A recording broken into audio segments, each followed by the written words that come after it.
Айтыңыз ачык эле, ким аны артында турган кишилер? Айтыңыз, эл билсин да, бул жерде жашыра турган эчтеке жок. Ким сени кыйнап тапшыртты? Кайсы фракциянын немеси болчумун дейсиз? Эмгек фракциясынын лидери болчу. Эмгек бул кимдики эле? Салымбековдуку. Анан ошолордун менен чогуу бардың беле депутат болуп? Негизи партиядан баргам. Ошо партиядан. Чогуу баргансың да ошолор менен. Ошолордун командасында болдуң белең? Туура, ооба. Анан ошолор кетирип атабы кыйнап сени?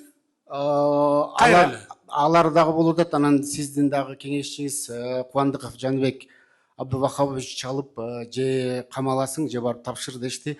Барбай тапшырбай койдум. Таң атканчы саат 5ке чейин кармашты. Саат 5те аялыма чалышыптыр. Келинчегим 9-айда сохранениеде болчу. Ал звонок туккандан кийин суусу кетип калып, больницага кетиптир. Анан мага айтты, аялың больницада, же кызыңды танда, же мандатыңды танда деди. Айла жок, мандатын тапшырып бердим. Бул иш тигил прокуратура кайра карай турган иш экен. Ал ошол менин кеңешчим деген, ал кеңешчим эмес да, тигил 21-жылдары мен келгенде бир 20дай кишиге, бул баягы билесиңерби, коомдук башталыштарда деп бир удостоверение берилет эле. Ошентип бир бердим эле дагы кайра 1 жылдан кийин алып койгом анын баарын. Анан ошондон бери эле кеңешчиңешти. Ал камалып жакында эле чыкты, билесиңер, Жакында чыгып, үй камагында жүрөт, бир 2-3 иштери бар экен, ошону бүтүрбөсөң кайра камаласың деген неме менен, талап менен прокуратура камаган аны.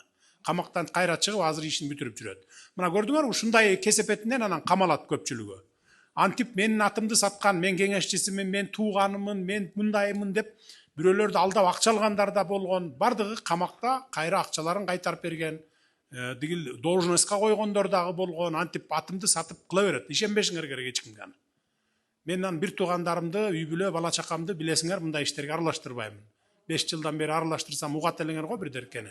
Мына баласы кийлигишип атат, же аялы, же бир тууганы деп, андай жок. Анан ушинтип ошо атты сатып эле мен кеңешчиси болчумун, анан мен ушундай командасында болчумун дегендерге ишенбегиле. Калганын эмне себептен ал? Эмнеге себептен мунун мандатын алганын текшергиле. Жарайт. Чакыргыла, териштиргиле. Неге муну мандатын?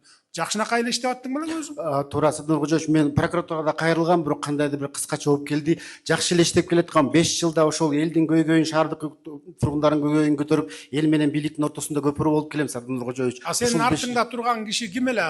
Кимге мандатыңды алып берди деп ошол Салымбековдордун башка да бирөөсү келди. Дагы бир командасына эле.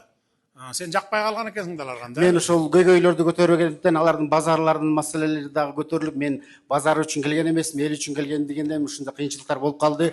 Ошол эле учурда БШКга дагы менин мандатымды негизи жанагы аймактык шайлоо комиссиясы чечим чыгарып, БШК бекитет экен, бирок БШК беките элек деле мен өзүм арызым менен кайрылгам, арызымды кайра кайтарып алам, мени мажбурлап келишкенде, бирок алар дагы аны карабай койгондуктан сотко бериңиз дешти. Азыр сот иштери жүрүп атат, бирок прокуратурадан мага жооп келген, биз сиздин ишиңизди карай албайбыз деп. Неге карай албайсыңар? Кошумча арыз алабыз. Бишкек шаардык кетирип аткан болсо. Бишкек шаардык прокуратурасы карадыш керек. Биз маалымат жок экен менде. Кошумча арыз алып туруп, кошумча текшеребиз дагы. Садыр Кожоевич, өзүң Кочкорлуксуңбу? Кочкорлукмун, Кочкордун элимин. Мен Ысык Ата районунан жогорку кеңешке кандидат болуп 4000 голос алгам бул жылы. Шаардан 2000ден ашык өзүм шайлоочуларым бар. Садыр Кожоевич, кайсыл убакыт болсо да мага бир 5 минут. Жогорку кеңешке өтпөй калдыңбы анан? 3-орундамын. 3-орунда алгам. 3-орунду алып калып өтпөй калдың, Сизди Садыр Кожоевич сураныч кайсыл убакта да болсо 5 минут мага бөлүп бериңизчи, мен сизге ошонун баарын түшүндүрүп айтайын. Хорошо, бошогондо чакырып кабыл алам мен. Рахмат.